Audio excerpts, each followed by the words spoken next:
Tout d'abord parce que les tensions sur la ressource en eau sont de plus en plus vives et vont être exacerbées par le réchauffement climatique, et parce que le changement climatique conduit aussi à la multiplication des phénomènes extrêmes liés au manque ou à l'abondance d'eau, sécheresse, inondations, qui impactent l'ensemble des activités humaines.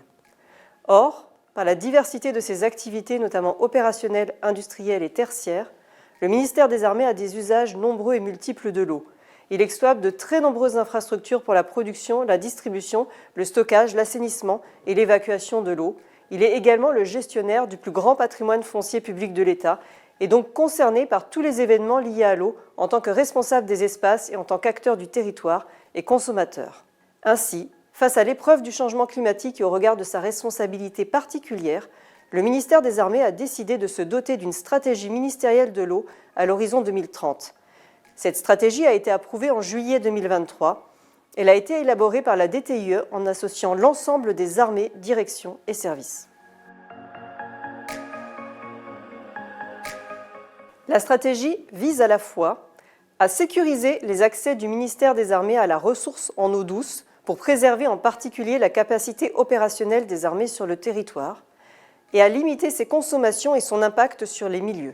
Elle constitue la contribution du ministère des Armées au plan national d'action pour une gestion résiliente et concertée de l'eau, annoncé par le président de la République en mars 2023. L'un des enjeux principaux est de renforcer la connaissance pour permettre la mise en place d'une politique d'anticipation et de résilience ambitieuse et sécuriser les besoins indispensables aux besoins des états-majors, directions et services, particulièrement face au risque de manque et d'excès d'eau.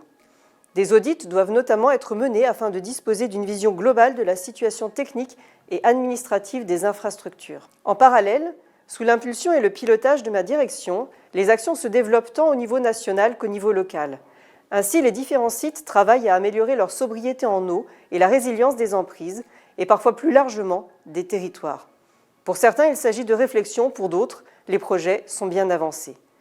Enfin, l'eau étant un bien commun partagé par tous et sur lequel tous les acteurs ont un impact, la coopération entre le ministère et les autres acteurs est indispensable pour la réussite de cette stratégie.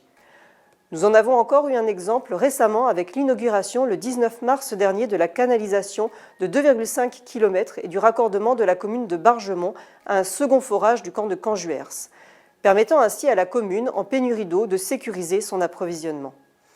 Sur la zone sud-ouest, le partenariat entre la base aérienne de Cazaux et la collectivité locale sur la nouvelle station de traitement des eaux usées de cette dernière en est un autre exemple.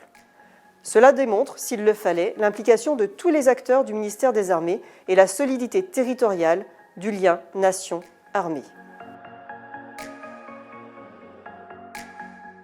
Nous avons programmé 429 millions d'euros dans la loi de programmation militaire 24-30 pour appuyer la mise en place de la stratégie. Le Fonds d'intervention pour la transition écologique permet, en complément, de favoriser le développement de projets innovants qui pourront ensuite être reproduits sur d'autres emprises du ministère. Cette année, il va permettre de financer 2,5 millions d'euros de projets, dont 8 projets visant une meilleure gestion de la ressource en eau. En plus d'une indispensable enveloppe financière, la mise en œuvre de la stratégie s'appuie sur la mobilisation du réseau environnement du ministère et sur la consolidation de la gouvernance eau. Il s'agit de fédérer et d'engager l'ensemble des acteurs du ministère dans une démarche globale structurée. La première étape de cette dynamique passe par la sensibilisation des acteurs du ministère à tous les niveaux.